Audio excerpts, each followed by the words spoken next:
everyone, and welcome to episode number 13 of the Millard and Block Pod. It is Sunday, July 28th, 2024. Man, I remember when I was 13. I am your host, Nordic97 here, who, again, is bored in the offseason and is in very sore pain. Been playing a lot of hockey recently, playing some deck hockey, which is very new to me. For those who do not know what that is basically just without skates. You just run. And I'm here with LeBlanc, who was in Toronto for nearly 24 hours. LeBlanc, how we doing? We tired. We took the midnight bus home and the 5 a.m. train in, so we still recovering. So, what time did you get up to go to Toronto? Because you live in Ottawa. And what time did you get home? So, I got up at 4:30 in the morning. Jesus Christ.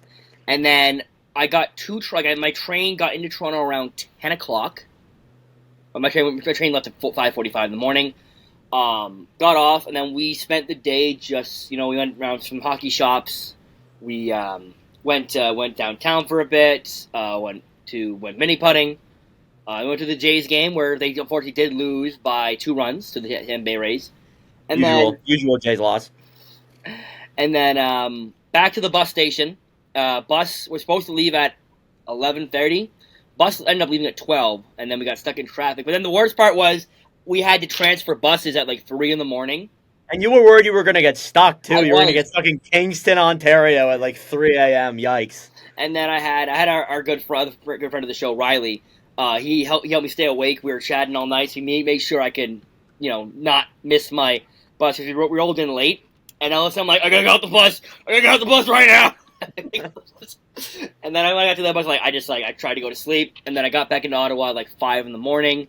And then I didn't get home. The next day. I didn't get home till like 6:15 in the morning. And then after that, I crashed. So this guy was basically up for like 26 hours around there? 26, 27 hours. And I was like dozing off on the bus. I'm like, I gotta go home. And then didn't you have work at 4 that day? I was supposed to go to work. I was like, nah, I can't. I literally can't. Because I woke up around like 1:30. So I'm like, I can't. Can't do this anymore. All right, well, we got hockey stuff. There's not a ton here, but we did see some things on social media that are worth talking about. This first post comes from Bar Down. Yeah, Bar Down. They asked who will win the Vezina trophy in the 2024-2025 season. They have 6 goalies pictured on here. They have Connor Hellebuyck, Andrei Vasilevsky, Igor Shesterkin, Hussein Saros, Ilya Sorokin, and Sergei Bobrovsky. So, goalies that have won the Vezina or have come pretty close to winning the Vezina in the last couple of years. So, Hellebuyck won this past year's one in 23-24. I would say the front runner for this coming year is probably Hellebuyck again. I don't know if LeBlanc's with me on that. Yes, he's nodding his head. So, LeBlanc, if you had to give like your 3 finalists for the Vezina right now, who would they be? I'm going to go Connor Hellebuyck. I'm going to go with Jeremy Swayman. Ooh. Then I'm going to go off the board. I'm going to go off the board. Let's see if I can go off the board. I'm pissing people off here. Let's see. I'm going to go with Logan Thompson. Really? Yeah. Logan Thompson in Washington? No, he's the backup. That doesn't make any sense. Excuse me, I'm going to go UC Saros. Okay. I'm like, wait, he could be the starter, and they're going to be tandems. Like, that doesn't really make much sense then. He tried to give an interesting take. Maybe the William M. Jennings LeBlanc. Maybe him and Lindgren will get that. If I had to give my finalist, it'd be Hellebuyck. I'm going to put Shesterkin in there, and then I think I'm going to go Swayman, like you. I think that, those are 3 really good goalies who have all been Vezina finalists at one point. I think Swayman's been in the finalists, right? Or maybe not. I don't believe so, no. Okay, well, besides Swayman, who would be a first-time finalist, those are all guys who have either won or have come close to winning Vezinas before. Regardless, who do you think is a goalie that could be like a dark horse in the Vezina race? Like Logan Thompson. I'm thinking right now. Well, it's a matter of and I don't mean to interrupt you, but it's a matter of if a team really performs really well out of nowhere, their goalie could be in the conversation. But it's a matter of that. I'm gonna give 2. I'm gonna one for the East, one for the West. Okay, I'll do the same. Jacob Markstrom. Yeah, that's who I was thinking too. I'll go with Markstrom as well. And then I'm thinking one of the teams on the board behind me. I got 2 jerseys behind me. Ooh, I was just looking at them too. I'm thinking Joey Decord. Yeah, I think the cord could be honestly like if Seattle with Montour and Stevenson as ads, they could be a lot better next year. And I think that the cord had a really good season despite the team not being so great. And I think with that could really get them into it could get them into the Vezina conversation. If I had to give one, I don't know because there's Dackard that I think is obviously great. I'm looking at my board here. I don't think I would necessarily call him a dark horse because he was a finalist, but I'll take Demko because he's not in the conversation here. I don't know if he's a dark horse, but I would say Demko's probably one at one. He's probably like one. Oh wait, no. Jordan Bennington. That's a dark horse. I was like looking around my room because I have all these pennants up in my room right here with all the teams. I'm like, And like I looked at Seattle, and as soon as I looked at Seattle, you said the court, so I'm like, all right, great. Oh, I was curious, and I got the Vezina odds up from FanDuel. Oh, geez. So I'm gonna just give you the top 5. Bet wisely. So number 1, like we said, it was Connor Hellebuck. Okay. Jeremy Swayman is number 2, actually. Ooh. Number 3, they have Igor Shesterkin. Oh, look at that! That's my finalist board. And then the X2, we got Demko at 4, and then we have actually Ilya Sorokin. I think Sorokin could be poised for a really solid year because this past year, especially towards the end, he was not great. Not great. And Varlamov took over. That's how the team got into the playoffs. So I wouldn't rule that out. But regardless, I think that the Vezina race will be very fun next year, and I think it's something to definitely look at in the coming months. And we'll probably do some other trophies too along the way. Now, I saw this post from Sportsnet, moving on here now, a 3v3 overtime between Michigan alumni and Minnesota alumni, and it's basically 3 players that are alumni from those colleges. So you started with Michigan's Matty Beniers, Adam Fantilli, and Luke Hughes, and then for Minnesota you got Logan Cooley, Matthew Nyes, and Brock Faber. Hopefully I explained that well. But if you're taking those guys against each other in a 3v3 overtime, LeBlanc, who are you taking? Whew, this is tough because, like... This is tough. You got good pieces from both sides. You got Beniers in the back there. There you go. Matty Beniers. You got Brock Faber, who was terrific this past year. I don't know. I honestly feel like this is tough because Brock Faber might be the best player on that list. Well, here, let's compare it 1v1 before we go on. That's how I like to do these two. So you got Logan Cooley and Matty Beniers first. I'm probably leaning Beniers. I'm leaning Beniers, even though he had a sophomore slump. But Cooley's coming along though. Cooley just had his rookie season. I don't think he played as spectacular like I was expecting, but I still think he was really good and he's poised for a breakout year, like Beniers is too. So that's another big one. Fantilli versus Nyes is another one as well. That one's tough because yeah, it's tough because Fantilli was mostly on the 4th line, 3rd line due to Pascal Vincent, who just I'm not and he was on him, but like didn't really use him properly. Then you got Matthew Nyes, who every year is like, oh, he's gonna break out, and then he ends up just being like a serviceable 3rd liner. I like Nyes though. I do like Nyes as well. Fun fact: when I was when Toronto came to Ottawa, I actually saw a bunch of people in Matty Beniers' Minnesota Golden Gophers jerseys. Oh wow! So I don't know. I'm gonna take Fantilli. I'm gonna lean towards Fantilli.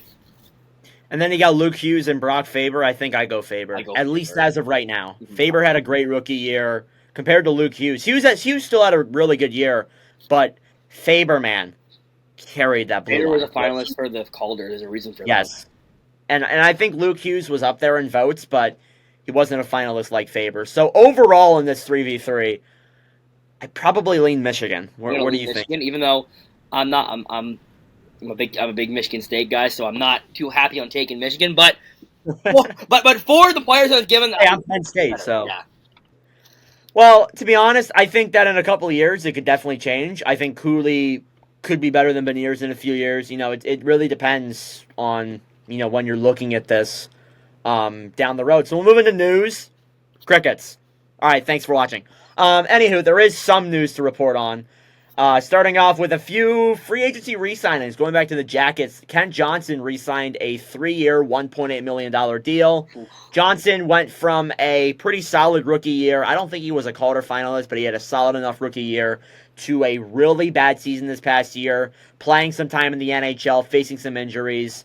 I think this deal is good, but I also think that Ken Johnson has a huge season ahead of him. I think LeBlanc will agree with me there. Yes, I want to say that Johnson's had a really rough season.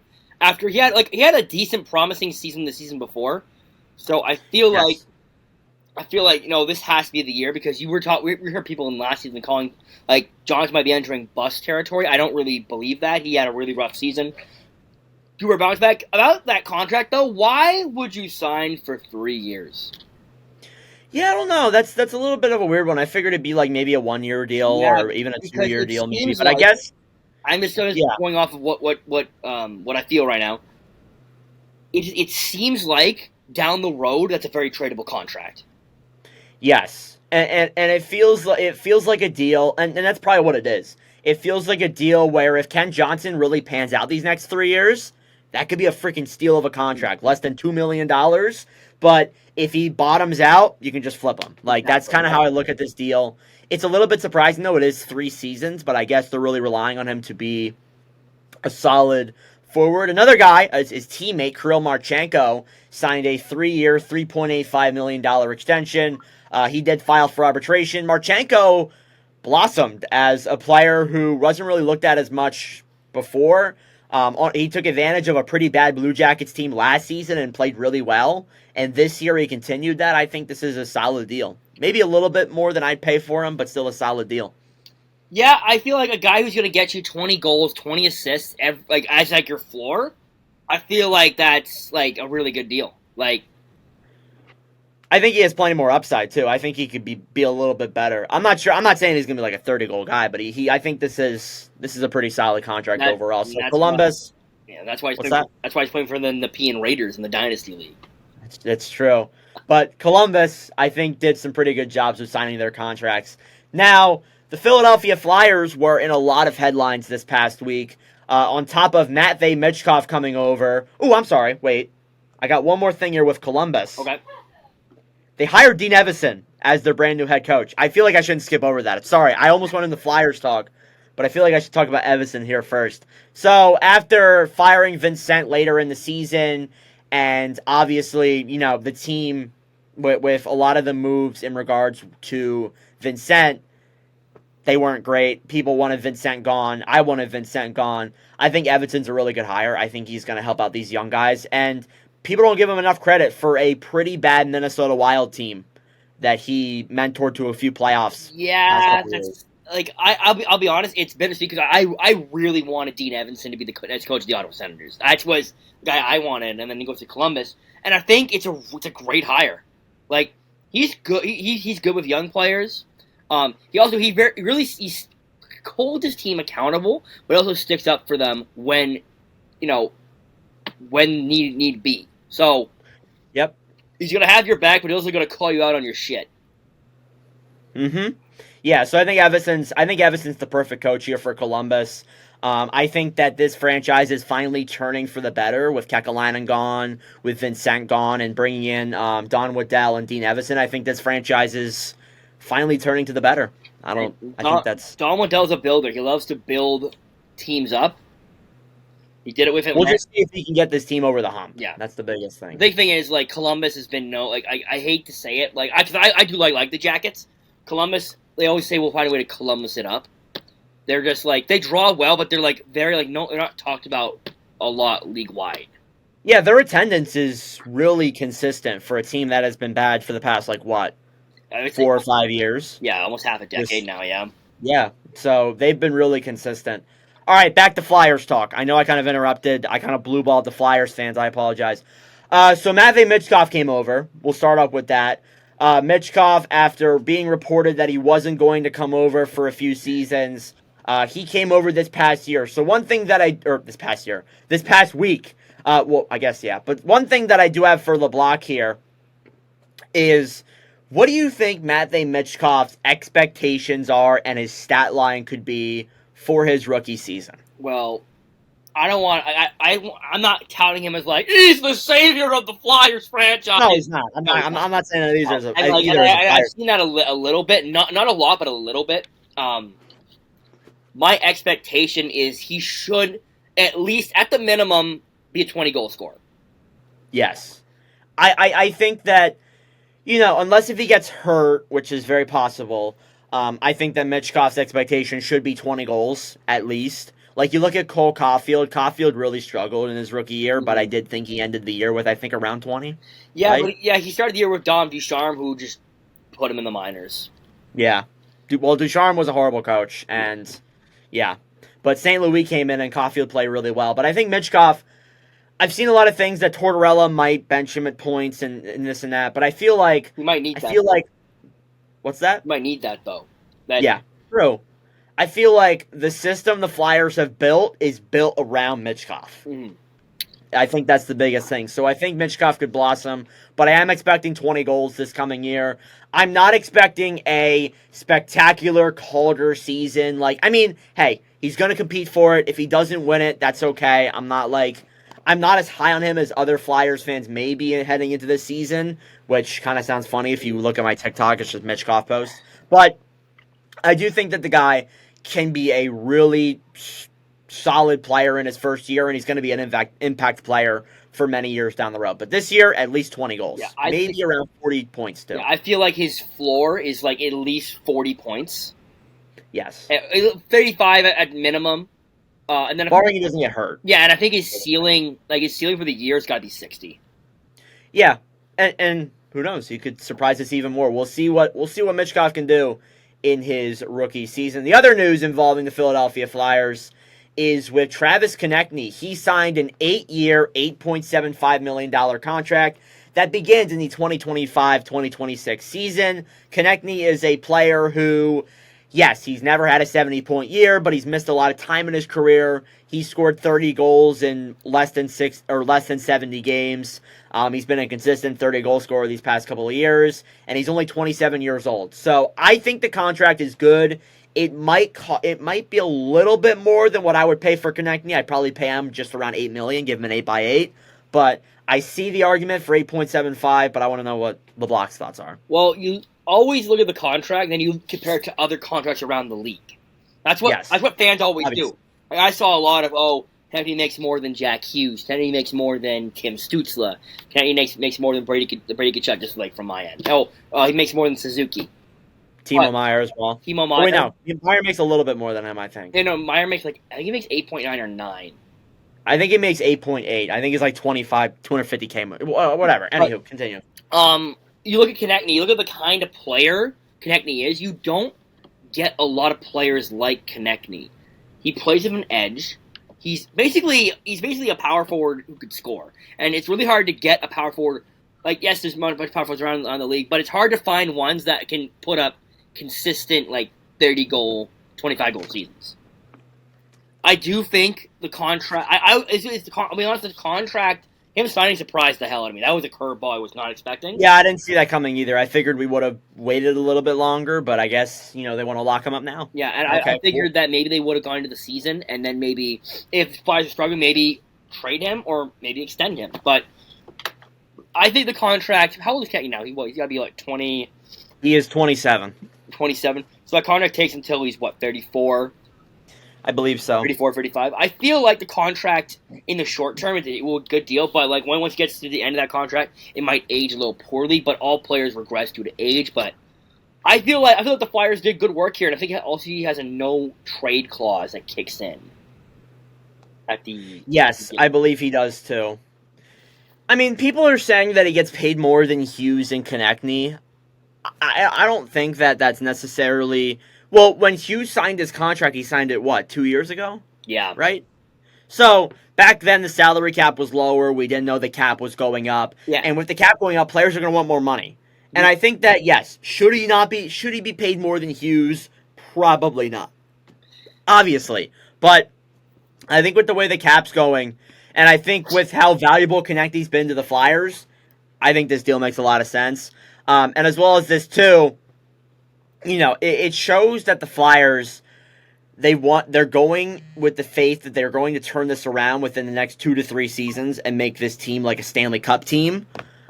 I'm not 100% sure if I am of the party of that we can do it within that amount of time. I was on board with trading Konechny. I think I even made videos saying it should happen. I was of the party that it should happen. But I understand the factor that you want to keep this player. He's very talented. It's just a matter of making the right moves in the coming off seasons to really put this team back over the hump and get them into a playoff spot here. So that's the biggest thing that I look at when I look at the Flyers. So, yeah. But yeah, going back to the to salary cap up. But yeah, like we need to accept that when the cap going up, the contracts are going to be bigger now. Exactly, it's the biggest thing. Yeah, and like you look like if Hughes. Sorry to interrupt you. If Hughes got paid today, he would get like 10 mil. He'd be getting 10 and a half. Probably, yeah. Yeah, and like we're gonna see obviously that doesn't mean like that makes the bad contract good. Now Darnell Nurse starting for 9.2. That's still not a good contract. Yes, it's not a good contract. You're right. That was an unnecessary stray, but it had to be said. But sorry, Oilers. We'll get into you in a little bit. We do have something we want to bring up with you. But yeah, again, I think that with the cap going up, it makes contracts more expensive. And I just think that overall, I think this deal is the right deal. And the Flyers have money. They're going to have money next offseason. They have a few guys expiring that I think are going to be really beneficial to this team. Obviously, they'll lose some money with Konechny, but they'll have money to make moves next season for sure. So that's something that I'm a big fan of with Philadelphia.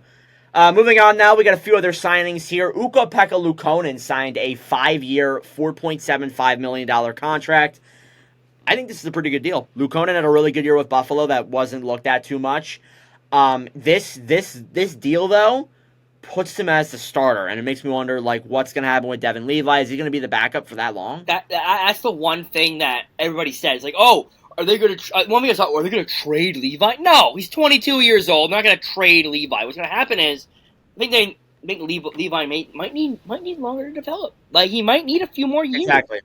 And let's say he's not ready next year. Let's say in 2 years he should be the starter. That means you either have. Is he going to be the backup? He should be the backup. They signed Reimer, so maybe Levi goes back to the AHL.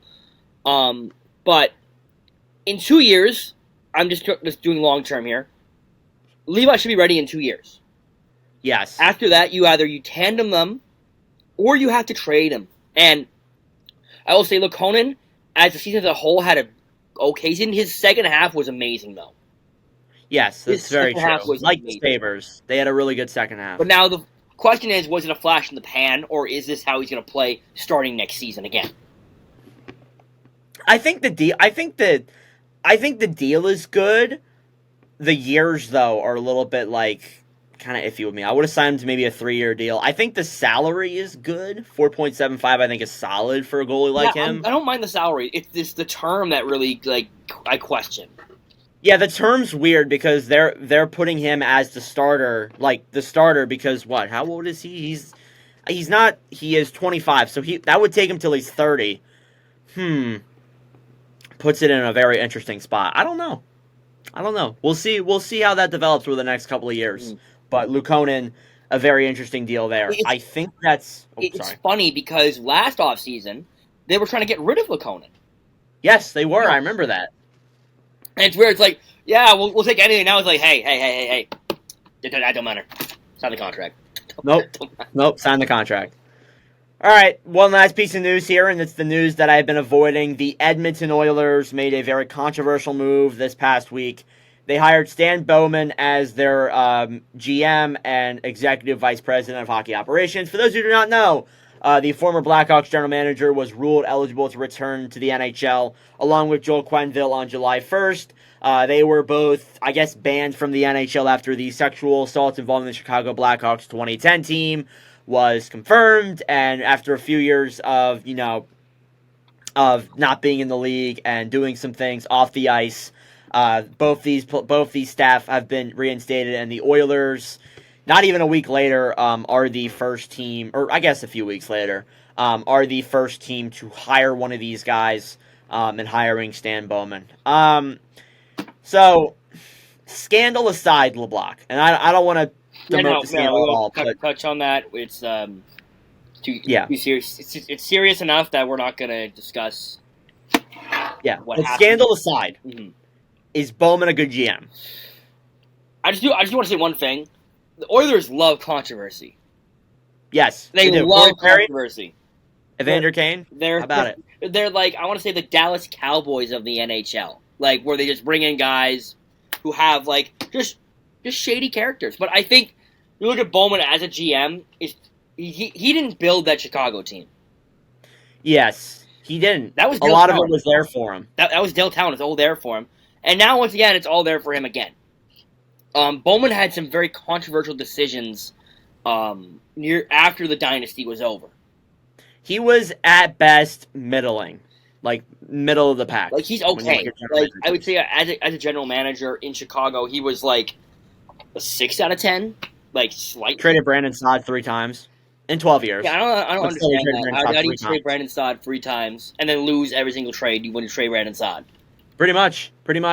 One of those was the Panarin deal, which looks horrendous now. That one still mind-boggles me to this day. Imagine this, because if they kept Panarin, I think this team could be in a way better spot right now. Like, they could still have Panarin, Kane, DeBrincat. Yeah, like, Panarin. I think Panarin probably still would have left. True. I mean, I'm not saying that it wouldn't have happened, but still, like, it's just wild how things went that way. And then there's a Seth Jones deal, which I remember at the time, because that was at the time when we were friends. That trade is just that trade is bad. That contract is worse. It's one of the worst trades in recent memory. And it made zero sense, too. Like, Bowman looked at that Blackhawks team, which overachieved in the bubble. Didn't even make the playoffs, but they played well in points, and they looked like they were a playoff team, and then they just fell out at the last minute. Remember? And Bowman thought... Super team. What's that? Remember? Super team. We're bringing in Seth Jones, Marc-Andre Fleury. Let's go. Jake McCabe as well, I remember. And, like, I remember people even said that the Blackhawks were, like, going to be decent this year. I'm like, no, they're going to be terrible. What are you talking about? That whole year was just such a controversial year for the team. And then, obviously, the scandal came out, and Bowman was had to resign and was banned. But this it feels like there were better options out there. Undeniably, there were better options out there for sure. There are better, less controversial options out there. Definitely. I think Jeff Jackson said he didn't want to be the GM. Maybe he should have been the GM, because he was cooking. He was cooking a little bit. He was doing really well. I think every single move he made was good. Yeah. To be honest. Now, Bowman, thankfully, doesn't really have to do anything. Besides, I guess, look at the Draisaitl and McDavid extensions and kind of just work that out. Apart from that, doesn't really have to do anything. I think all of their free agents are signed, if I'm correct. I don't believe they have anyone else to sign. I don't believe so. Besides maybe some... Oh, they have Dylan Holloway and Philip Broberg. That's it. That's their only guys they have left to sign. So that's basically all Bowman has to do, and then this team's pretty much ready for him. And it's going to be one of those instances, again, where this team could win the Cup in the next 3 years, and Bowman's going to look like the man who did it all. Bowman's going to just kick his feet up, because it happened in Chicago, and very well could happen again. Yes, exactly. So, again, I am not a fan of this. I think that it's stupid. And, I'm all for second chances, but this is just not it. I mean, I'm over for second chance, second opportunities, but, like, just the way, like, it was so soon. Yeah. It tells me hockey still has a lot of work to do. It does. It does before it's taken seriously. Yeah. All right, moving on from that. I believe that is all the news from recently. There's been a whole lot of nothing. It's been boring. Just some signings. I think that's what next week's going to look like, too. So we have a fun thing we're going to do over the next 4 episodes here. We are going to be drafting, we're a joint draft here, of our Atlantic Division team. So we're going to be doing a team based off of the Atlantic Division. That makes any sense.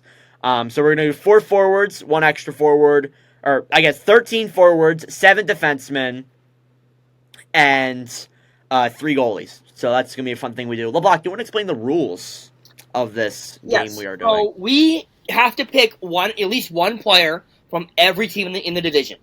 It's not negotiable. So we can't just not pick Montreal. Yeah, so we have to pick Montreal somewhere. And then you can't pick 4 players or more from a team. So we could pick multiple players from other teams. Like, So we can't just like, oh, fuck it, Florida. Let's just... Yeah, let's just do the core four and Morgan Right. Yeah, we can't do that. So obviously someone that may be on this list, but regardless, we're doing it together. LeBlanc's gonna go first. I'm gonna go second, and we're gonna have some fun here. So LeBlanc, if you wanna, I guess we should start with forwards, right? Yeah, we'll do forwards and we'll go to the defensemen. So for my forward, I am gonna take arguably maybe like the number 2 center in the game. We're gonna go Austin Matthews at our center spot. So Matthews there at first line center. I think that's a great choice. I think it's what more could you start out with there for Matthews at center? Does it have to be specifically left wing or specifically right wing? I do not care. Okay, just making sure because I don't know if Kucherov's left or right, and it's that's my guy I'm going with. I'm going with Kucherov. I'm gonna just look it up just so I can put it on the list. Okay, I think he's a right wing. I believe, but it doesn't really matter. So he's a right wing. Yes, he's a right wing. Well, so I guess Kucherov on the wing with Matthews sounds like it's game over already. Yeah, honestly, that team's already loaded. Look at that. All right, now we're looking at the Atlantic Division. Now I have to think because I need to get like Art Ross in front of me now because I got to think about this. At my other winger. Why am I blanking? I hate this. I'll think about it. I locked in my brains for so long. It's like, oh yeah, no, you can just blank out. Huh. Hang on, I'm looking up the scoring. I think I have an idea of who I want to go with next, but I'm debating between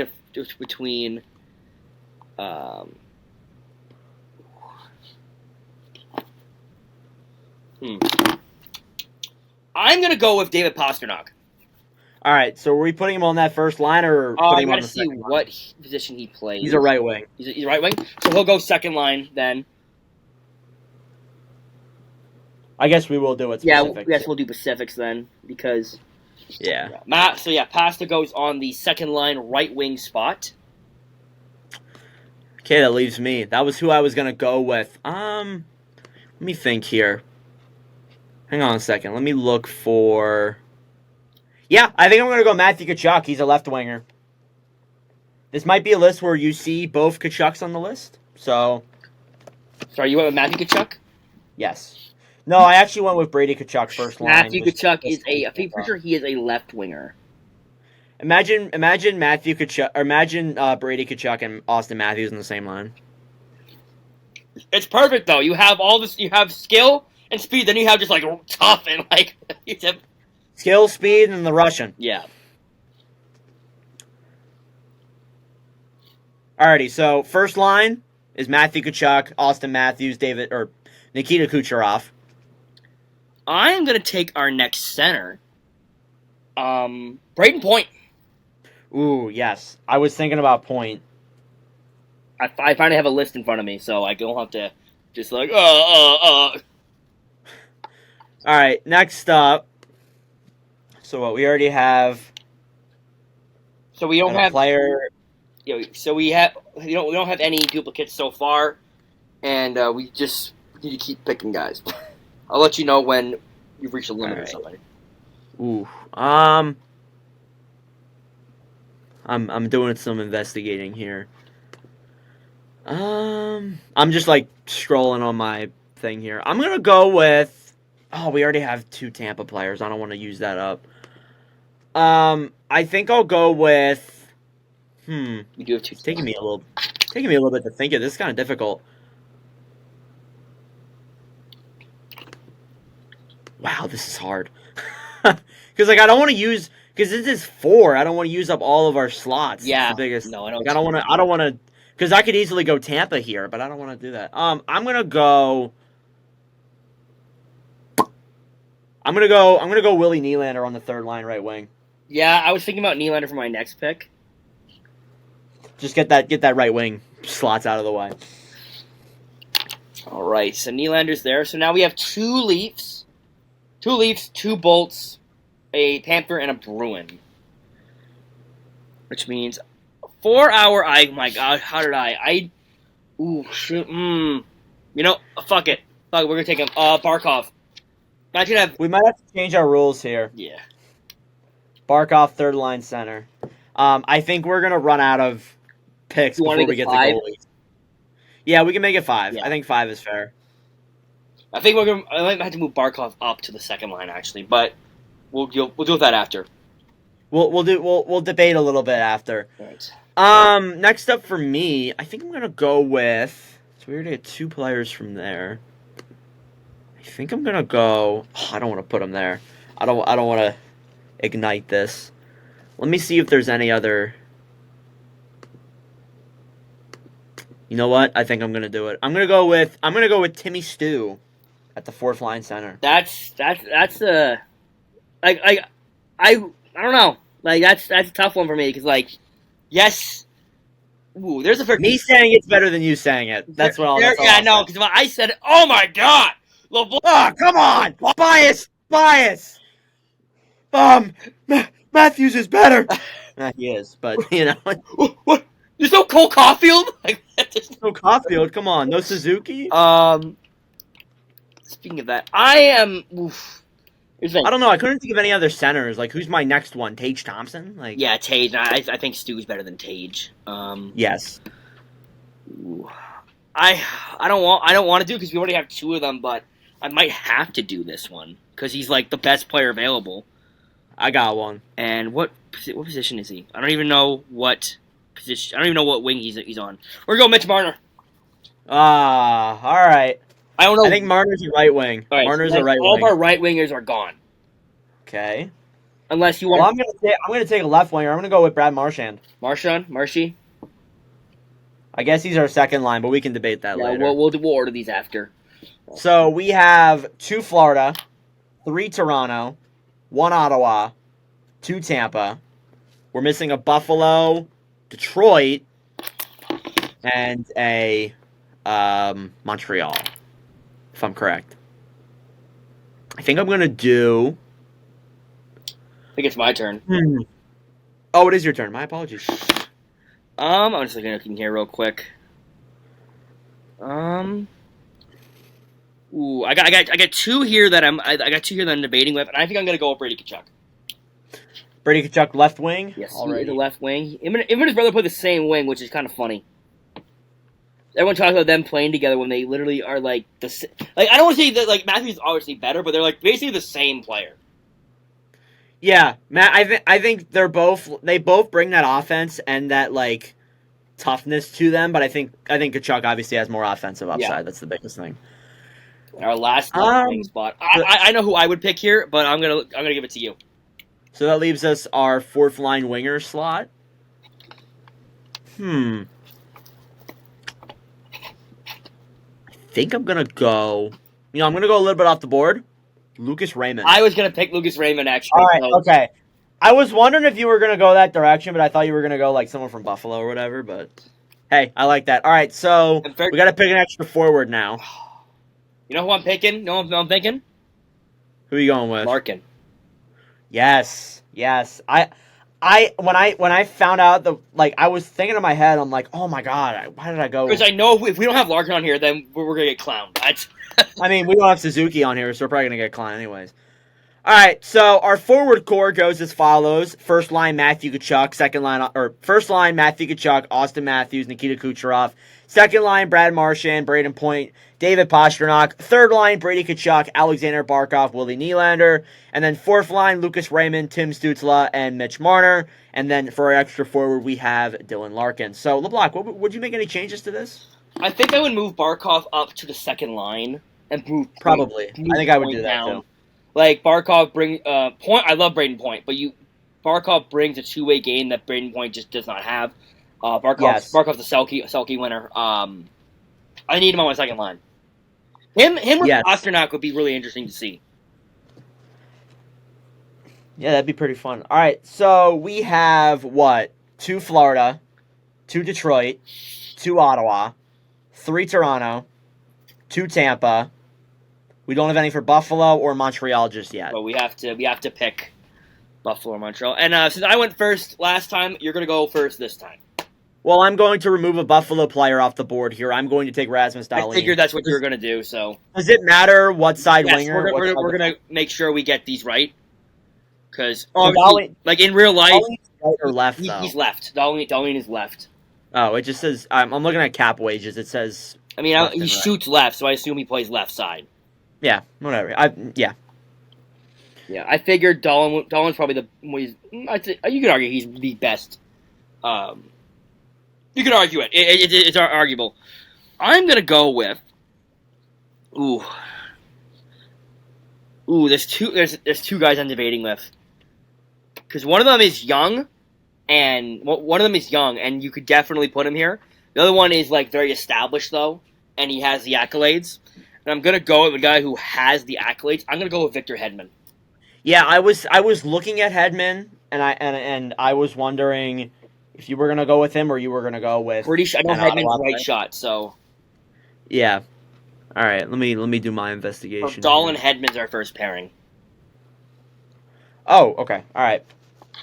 So Dahlin and Hedman. I'm looking at defensemen around the league. I think I'm gonna lean. So what? So the only team we need is Montreal. That's the only team that we need to put in, which I think was what we expected. I think I'm gonna go, and the people of Hockey Talk are not gonna like it, but I'm gonna go with Jake Sanderson. You know, I was gonna leave him till the end, but I guess we can get him out of the way now. Yeah, he is a left shot defenseman. So he'll get on our second pairing. Which makes my decision very easy. Who I'm going to go with my right shot. Wait, does he play right shot? He does shoot. This is tough. Oh my god. I was gonna go Mo Seider, but I gotta go Charlie McAvoy. Oh my god! Yeah, my god! I totally forgot about McAvoy. Cannot forget him. Well, since that being said, I'm going to back up your pick here and go with Mo Seider for the third pairing guy. And then I think we're going to have... Oh, wait, it's you. Never mind. Me. I got a left shot defenseman from the Atlantic Division. Now I know who I would go with. Ooh. And it's only because we kind of have to bite the bullet and go with him, I guess. I don't want to take Caden Gooley, but... I'm still looking. To see if I can find anybody else. I mean, it says Mike Matheson's a left shot defenseman. Do you want to go with? Do you want to make Matheson the extra? Or do you want to make him in the lineup? It's up to you. Yeah, because who? Okay, all right. Let me ask you this: who do we put over him? Hampus Lindholm. See, I would take Lindholm. I would take Lindholm. I would take Lindholm as well. So I think. I wouldn't take. I'm looking at this. I wouldn't take Owen Power over No, not yet. Not yet. I wouldn't take Ridley's son, or sorry, Morgan Riley.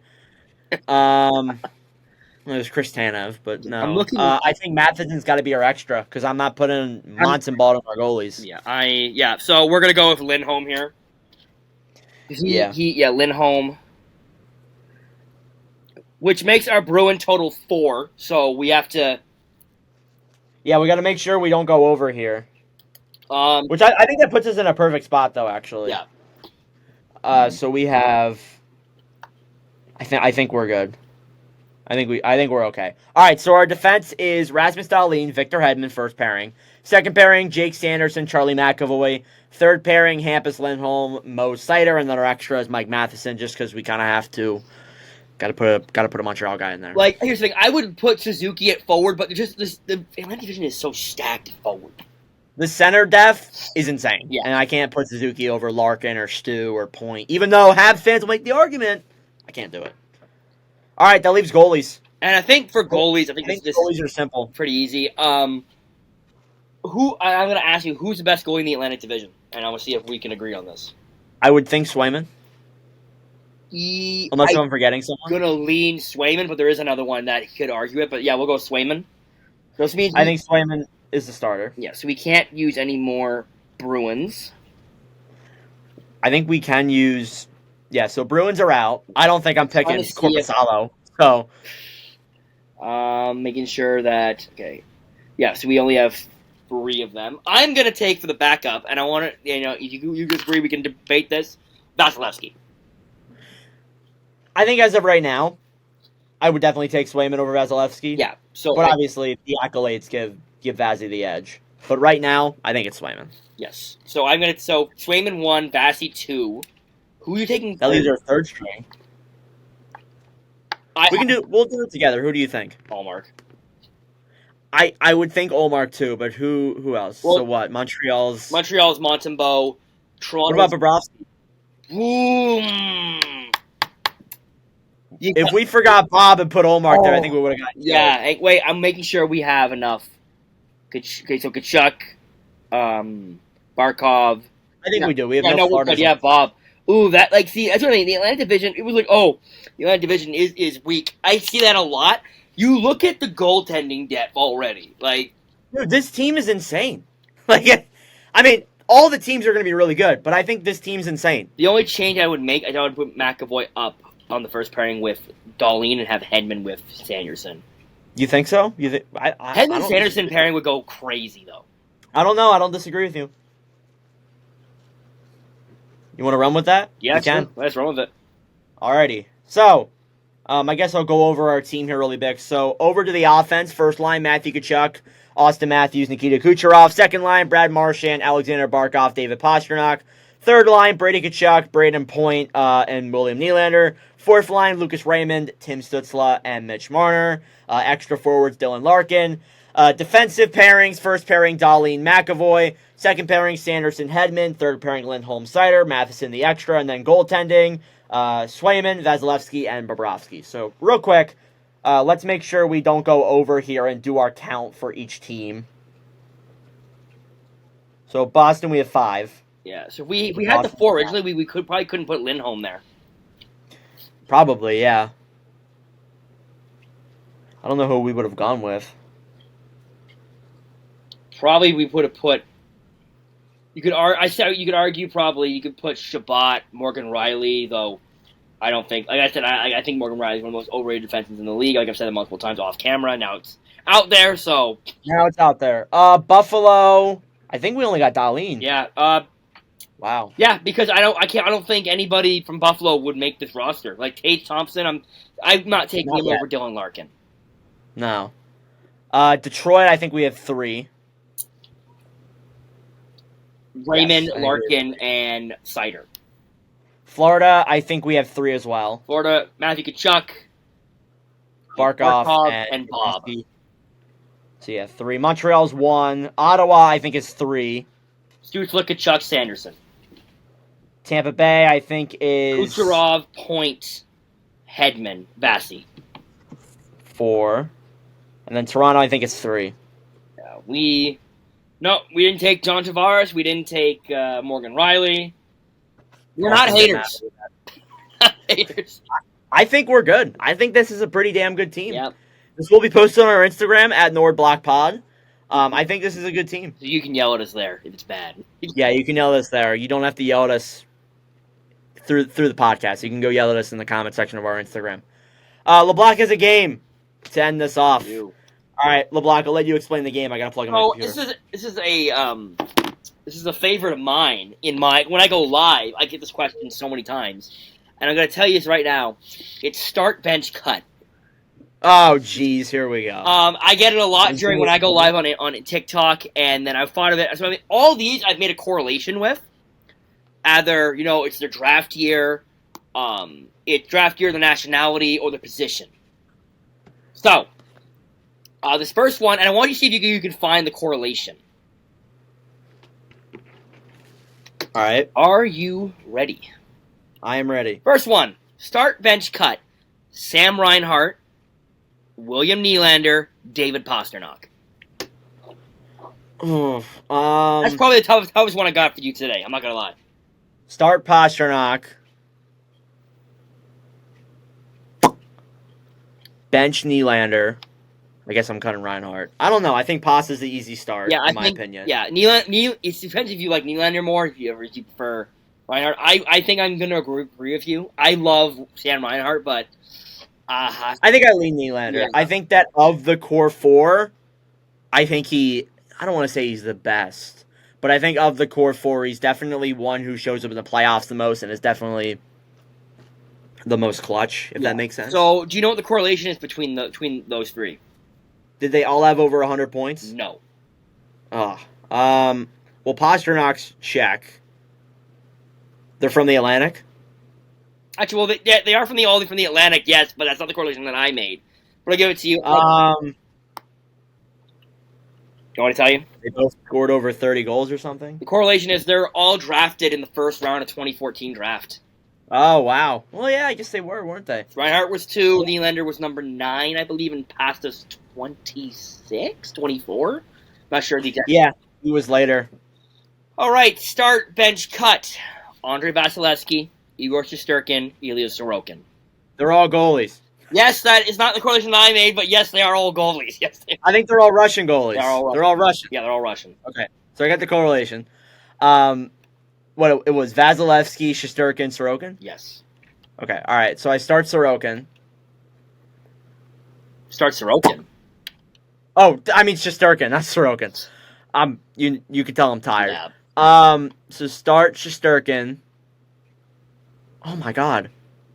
Is it right now or like their whole career? We'll go like at this very moment. Okay, so I'm starting Shesterkin then. I'm benching Vazzy and I'm cutting Sorokin. Oh wait. Oh. It's tough, right? I don't know. I'm wearing an Islanders jersey. Yeah, that would look bad. I'm not an Islanders fan, by the way. If you watch these long enough, you know that I swap my jersey each pod. I think right now? Yeah, I think I'm going my current. I start Shesterkin, bench Vazzy, cut Sorokin, but I think you could intertwine it either way. Yes. So the correlation was, you got it right, they're all Russian goalies.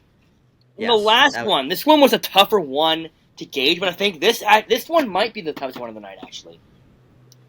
Okay. Start, bench, cut. Erik Karlsson, Victor Hedman, Drew Doughty.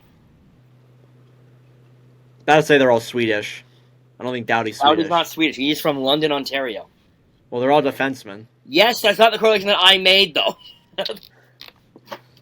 You hate them all. I don't know. They've all won a certain award. Oh, Norris. They all won the North Trophy. Doughty, Hedman, Karlsson. Yep. At this very moment, probably start Hedman. That's easy. I don't know. It's like a mid-off. Between Karlsson and Doughty, I don't know. I would probably bench Karlsson, cut Doughty, but I don't know. I think Doughty gets underappreciated sometimes. Where do you stand on this? I for years, like I remember there was a stretch of years where he was just bad. Like he had 2 stretch of years he were just like not good. Then he had a nice bounce back, and now he's like he gets disrespected a little bit. I don't know. I'm gonna ask this question again once you answer it as well in a different context. Okay. So, what's your final answer for this one? Start Hedman, bench Karlsson, cut Doughty. In their prime, do you still have that? I was like 7 years old. You weren't around for Karlsson's prime. Karlsson was like, I know from my trade, like there was a point in time where we consider Erik Karlsson like the 3rd best player in the league. This probably makes you guys feel old, but I barely remember Karlsson on the Senators. I'm not gonna lie to you. Like, I have a Karlsson jersey. It's not out here right now, but I have a Karlsson jersey, but I barely remember the guy on the Sens. In their primes, probably Karlsson. Then I would Karlsson, Doughty. I'd probably go the opposite order. Really? Start Karlsson, bench Doughty, cut Hedman. Ooh, that's I would go Karlsson, Hedman, Doughty. Okay. I mean, I wasn't. It's kind of hard for me to answer that because I wasn't like. Yeah, no, I understand. And I think I was saying this again. I think Karlsson should have, because he has He's 3 Norrises now. He should have 5. So I think he got robbed in 2014 by not 2014. That was 2015 by Doughty, or one of those years by Doughty, and another year by Brent Burns in 2017. This could be a conversation for another episode. Yeah, because when was Erik Karlsson robbed of his Norris? Me and Dylan have this conversation every 2 weeks. Because I always tell Dylan, because he's a Kings fan, I really a Kings fan, I was like, hey, kids, if you whine and moan as much as me, one day you'll win the Norris. I am Drew Doughty. Oh, but yeah, like I wasn't like the. I was like 5 when the Kings won in 2012, and I was like 7 when they won in 2014. So it's kind of difficult for me to like That makes me correlate feel with that. so old. It's not even funny. I was. I'm sorry, I but was like I've seen Carlson perform really well, even at this stage in his career. when the Kings won in 2012. I think I was in grade 8. Jesus Christ, I was literally in grade like 3 or no, grade 1. Oh my god. Who the hell knows? Yeah, sorry to make you feel I think old. that's where we're gonna end it off here today. You want me to end this so you don't start crying because of how old you All are? right, let's just end it off here. He's not that old. He's only like 42. No, I'm kidding. He's like 20. He looks like he's in his teens, doesn't he? He looks like he's my 19. mid-20s. All right, okay, all right. I'll stop offending you. Anywho, that'll do it for this episode. LeBlanc, any final thoughts? Not much. Not gonna lie. We still got a lot of offseason to go. Yeah. By the way, for those who are wondering, we will be doing these drafts. Like, we'll do the Metro next week. We'll do the Central and the Pacific. Just something fun to do while we're bored as hell in August. It was LeBlanc's idea, so round of applause to LeBlanc. Anywho, that'll conclude this episode of the Nord and Block Pod. Thank you all for watching or listening. If you enjoyed on the YouTube end of things, like, subscribe down below. If you're watching on the podcast end of things, give us a good review, tell your friends, and listen to the other episodes. If you want to follow the Nord Block Instagram, follow at Nord Block Pod. And that'll do it for this episode of the podcast. 13 is in the books.